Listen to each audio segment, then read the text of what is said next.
સ્વામિનારાયણ હરે, સ્વામિનારાયણ હરે. પછી શ્રીજી મહારાજે કૃપા કરીને એમ વાર્તા કરી છે. ભગવાન સંબંધી ભક્તિ, ઉપાસના, સેવા, શ્રદ્ધા, ધર્મનિષ્ઠા એ આદિક જે કરવું તેમાં બીજા ફળની ઈચ્છા ન રાખવી. ઉપાસના, શ્રદ્ધા, સેવા, ભક્તિ, ધર્મનિષ્ઠા.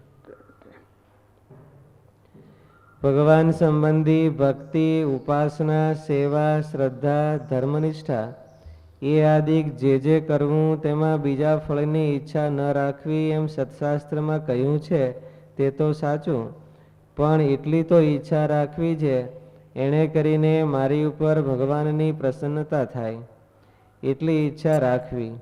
અને એવી ઈચ્છા રાખ્યા વિના અમથું કરે તો તેને તમોગુણી કહેવાય. માટે ભગવાનની ભક્તિ. તેથી તમારો પ્રશ્ન હતો ને કે તમોગુણી કેમ કહેવાય? એમ ભગવાનની ઉપાસના કરતો હોય ને તમોગુણી થોડી કહેવાય, ભક્તિ કરતો હોય તો બધા. પણ એમાં એવું લખ્યું છે કે ભગવાનના રાજીપાનો જે મહિમા છે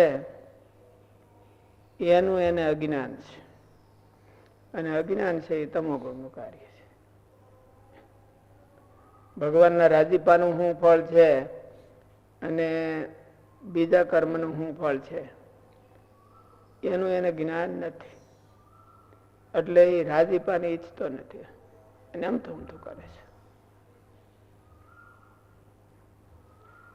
નિષ્કામ કર્મનું ફળ તો એને મહિમા તો સમજ્યો હોય, પણ ભગવાનના રાજીપાનું જે ફળ છે એ નથી સમજ્યો, એટલે એટલું અજ્ઞાન છે. અને એટલું અજ્ઞાન છે એ તો તમોગુણનું કાર્ય કહેવાય. એવું સેતુમાલામાં એનું સમાધાન આપ્યું છે.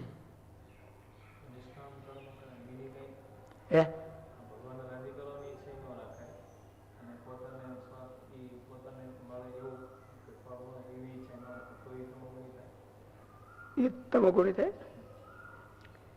કર્મનું ફળ ન ઈચ્છે અને બીજાને દેવા ઈચ્છે. પણ ભગવાનનો રાજીપો એનાથી ન ઈચ્છે તો એ નિષ્કામ કર્મ તો થયું, પણ તમોગુણી થયું. તો મહારાજ એવું કીધું તમોગુણી એટલા માટે કે એમાં અજ્ઞાન છે. ભગવાનના રાજીપાનું જે ફળ છે અને મહિમા છે એવો બીજાની હારે ગણાયો, એટલે એ અજ્ઞાનનો ભાગ છે. અજ્ઞાનનો ભાગ છે એટલે તમોગુણનો ભાગ. તામસી કહેવાય. એ આદિક જે કરવું તેમાં બીજા ફળની ઈચ્છા ન રાખવી એમ સત્શાસ્ત્રમાં કહ્યું છે તે તો સાચું, પણ એટલી તો ઈચ્છા રાખવી છે એણે કરીને મારી ઉપર ભગવાનની પ્રસન્નતા થાય એટલી ઈચ્છા રાખવી. અને એવી ઈચ્છા રાખ્યા વિના અમથું કરે તો તેને તમોગુણી કહેવાય. માટે ભગવાનની ભક્તિ આદિક જે ગુણ તેણે કરીને ભગવત પ્રસન્નતારૂપ ફળને ઈચ્છવું, અને જો એ વિના બીજી ઈચ્છા રાખે તો ચતુર્ધા મુક્તિ આદિક ફળની પ્રાપ્તિ થાય. કૈવલ્યાદિકની પ્રાપ્તિ થાય. મુક્તિની હોતે પ્રાપ્તિ થાય ને કૈવલ્યની હોતે પ્રાપ્તિ થાય, પણ ભગવાનના રાજીપાની પ્રાપ્તિ ન થાય. ભગવાનનો રાજીપો તો ઈચ્છવાથી જ મળે, ઈચ્છે તો જ મળે. કેવળ કર્મ કરી દે તો ન મળે, કર્મ સારું કરી દે તો ન મળે. સારું કરીને પછી થાળ હારો કરીને માથે તુલસીનું પાંદડું મૂકે, એટલે એમ કર્મ કરીને આ તુલસીનું પાંદડું છે. ઈચ્છા કરે આનાથી તમે રાજી થાવ. કર્યા પહેલા કરે, કર્યા પછી કરે, વચ્ચે કરે તોય ભગવાન રાજી કરે. અને ભગવાનની જે પ્રસન્નતા તે ઘણા ઉપચારે કરીને જે ભક્તિ કરે તેની જ ઉપર થાય ને ગરીબ ઉપર ન થાય એમ નથી. ભગવાનને શેની અપેક્ષા છે? રાજભોગ ને રાજઠાઠ ની અપેક્ષા છે? શેની અપેક્ષા? ભગવાનને ખામી શું છે? પોતે તો લક્ષ્મીપતિ છે અને અનંત વિભૂતિના ધણી છે. આપણે એને કંઈક ઓફર કરીએ તો એ કઈ માલદાર થઈ જતા નથી. એને ખાલી પ્રેમની અપેક્ષા છે. એને ખાલી એવો સંકલ્પ કરે એની અપેક્ષા છે કે આ મને રાજી કરવા માટે કરે, એટલી જ અપેક્ષા. આપણે કઈ એને સર્વિસ દઈ અને એને મોટો બેનિફિટ થઈ જાય અને આપણે કઈ ભગવાનને કિંમતી વસ્તુ ઓફર કરી અને એને બેનિફિટ થઈ જાય એવું ભગવાનને નથી. ભગવાનને એવી અપેક્ષા નથી. ભગવાનને સાચા પ્રેમની અપેક્ષા છે. પ્રેમની વ્યુત્પત્તિ શું થાય? શું થાય? કૌમુદી ભણ્યા છે કે નથી ભણ્યા? શ્રી ભાષ્ય હોતે ભણી ગયા છે. પ્રિય તે અને નહીં પ્રિય તર્પણ. પ્રિય ધાતુ છે એ તર્પણના આત્મા છે. પછી પ્રિયતા અને નહીં પ્રેમ. આનાથી એનું તર્પણ થવું જોઈએ, એ ખુશી થવા જોઈએ, આને ગહારો લાગવો જોઈએ. એવી પ્રેમની પ્રોસિજર છે. એટલે ભગવાનને રાજી કરવા કરવું એટલે એનો અર્થ જ પ્રેમ છે. પ્રેમ કે ભક્તિ કહેવાય. પ્રિય તર્પણ એ થતું છે. તર્પણ એટલે પિતૃ તર્પણ નથી કરતા માણસ. એટલે પિતૃઓને કંઈક આપીને રાજી કરે, એને સંતોષ કરે. તો ભગવાનને અસંતોષ શેનો છે? ભગવાનને શેનો અસંતોષ રહે? કે એને ખામી શેની છે? પ્રેમની છે. એવી અપેક્ષા રાખે છે ભગવાન. એટલે કાંઈ ન ઈચ્છવું એ તો સાચી વાત છે, પણ ભગવાનને રાજી કરવા ઈચ્છવું તો એને પ્રેમ કહેવાય, એને પ્રેમ લક્ષણા કહેવાય. અને એને કે એ સાચા અર્થ છે, એની જરૂર છે ભગવાનને. તો ગીતામાં કીધું એ પ્રમાણે કર્મયોગ કરે તો એ એટલો અધૂરો ગણે ને, તમો ગણી થાય. મારે આમ સુધારો કર્યો છે ને શાસ્ત્રમાં. તો મારે કીધું કે કીધું હોય બીજ રૂપે કીધું હોય. ગીતામાં એટલા માટે તો મારે ભગવાને 2-3 વાર 4 વાના ઠીઠ કહી દીધા. કર્મણ્યેવાધિકાર હસ્તે મા ફલે શું કદાચન મા કર્મ ફલ હેતુર્ભુ અને મા તે સંગોસ્ત્વ કર્મ. એટલે બધા શરતો મૂકી કે હું કર્મ જ નહીં કરું તો એમાં પણ તારી પ્રીતિ ન થાય. હું કરવા કરવું એવું ગર્ભિત રહ્યું. ગર્ભિત રહ્યું ન્યાય એ બહુ કીધું નથી, પણ મારે જ કીધું કે એનો અર્થ હું કરવા કરવું તો રાજીબા માટે કરવું. શા માટે કરવું કર્મ એની સ્પષ્ટીકરણ ન્યા નથી. કેવી રીતે કરવું એનું પૂરું સ્પષ્ટીકરણ છે, પણ શા માટે શા હેતુથી કરવું એટલું બધું ન હોય. કે કર્મણ્યેવાધિકાર હસ્તે મા ફલે શું કદાચન મા કર્મ ફલ હેતુર્ભુ મા તે સંઘસ્ત કર્મણી એટલું બધું કહી દીધું. તો પછી કર્મ કરવું શું કરવા? તો કરવું તો રાજી કરવા માટે કરવું એવું મારે. એમાં ગર્ભિત રીતે આવી જતું હોય શાસ્ત્રમાં આગળ પાછળના અનુસંધાનમાં, પણ એટલું સ્પષ્ટીકરણ કર્યું નથી. અને એનું સ્પષ્ટીકરણ મારે જ કર્યું. ત્યારે જ નિષ્કામ સેવા યોગ થાય. ભગવાનને રાજી કરવા માટે કરે તો એને નિષ્કામ સેવા યોગ કહેવાય. ભગવાનના ભગતની સેવા કરે અને ભગવાનને રાજી કરવાનો સંકલ્પ રાખે.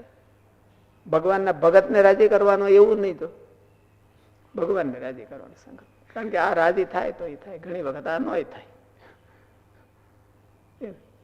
તો પેલો શું વાંચો કરાયો છે.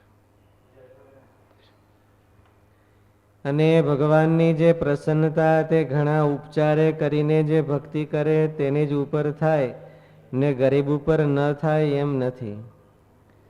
ગરીબ હોય ને શ્રદ્ધા સહિત જળ પત્ર ફળ ફૂલ ભગવાનને અર્પણ કરે તો એટલામાં પણ રાજી થાય.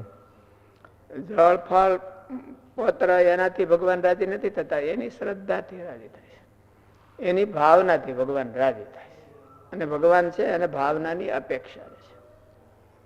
આ જીવ છે એ ચેતન છે, એટલે ચેતન પાસેથી એ ચેતનનો ધર્મ છે અને ચેતન પાસેથી જે એની કેપેસિટી હોય એટલી ભગવાન અપેક્ષા રાખે. આની પાસે એવી અપેક્ષા રાખવા જેવી છે એટલે ભગવાન રાખે છે. તો એનું કલ્યાણ થાય.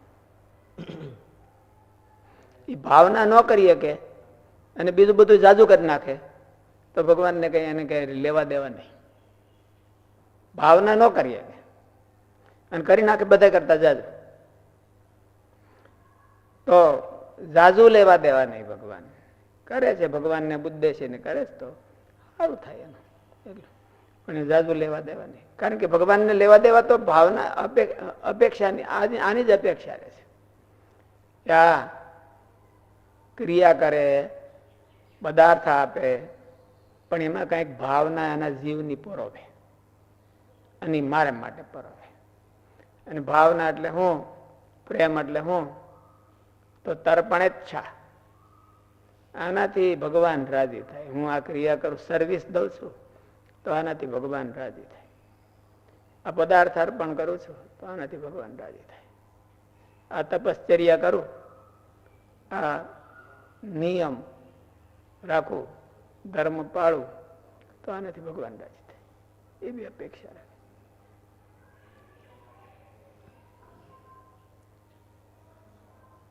ગરીબ હોય ને શ્રદ્ધા સહિત જળ, પત્ર, ફળ, ફૂલ ભગવાનને અર્પણ કરે. ગરીબ હોય તો ભાવના તો અર્પણ કરીએ, તવંગર હોય તો ભાવના તો અર્પણ કરી, તવંગર બે કરી. અને ગરીબ હોય ને એની પાસે કઈ સાધન સામગ્રી ન હોય તો ભાવના તો અર્પણ કરીએ. ગરીબ હોય ને શ્રદ્ધા સહિત જળ, પત્ર, ફળ, ફૂલ ભગવાનને અર્પણ કરે તો એટલામાં પણ રાજી થાય. કેમ જે ભગવાન તો અતિ મોટા છે. તે જેમ કોઈક રાજા હોય તેના નામનો એક શ્લોક જ કોઈક કરી લાવે તો તેને ગામ આપે, તેમ ભગવાન તુરંત રાજી થાય છે. અને વળી ભગવાનનો ખરો ભક્ત તે કોણ કહેવાય? ખરો રાજીપો ક્યારે થાય? રાજીપો છે ને હોહરું હાલ્યો આવે છે. ખરો રાજીપો કેને થાય? અને વળી ભગવાનનો ખરો ભક્ત તે કોણ કહેવાય?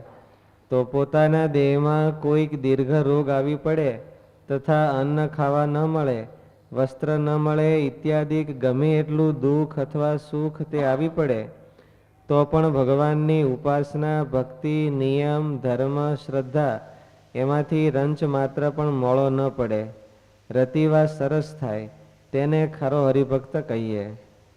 ખરો જ રાજીપાનો જેને ઈશક લાગી જાય એને આવું થાય. એને પદાર્થની અપેક્ષા ન રહે, એને અગવડતા સગવડતાની અપેક્ષા ન રહે. જો એને ઈશક જ લાગી ગયો હોય કે મારે ભગવાનને રાજી કરવા, તો એ ગમે નથી ભોમાંથી ઊભું કાઢે કે મારે ભગવાનને રાજી કરવા, અને કરે. પદાર્થની અપેક્ષા રાખે છે તો એને રાજી કરવાની બરાબર ઈચ્છા નથી. અનુકૂળ સંજોગોની અપેક્ષા રાખે તો એને રાજી કરવાની બહુ ઈચ્છા નથી. એ બીજું સેટિંગ કરવા માગે છે, સેટિંગ બીજું કરે માગે. રાજીપાનું તાલાવેલી લાગે તો એને જ્ઞાન હોતે થઈ જાય ઓટોમેટિક. મારે ત્યાં મૂળજી બ્રહ્મચારી ભોળા છે, એને બહુ બુદ્ધિ નથી, પણ ભગવાન કેમ રાજી થાય એવું એને કરતા આવડે છે. ભગવાન કેમ રાજી થાય એવું કરતા આવડે છે. પણ માલિપાથી જ મીંડું હોય કે રાજી કરવાનું કોઈને જરૂર નથી તો ન આવડે, તો એને ક્રિયા ન આવડે, એને અર્પણ કરતા ન આવડે.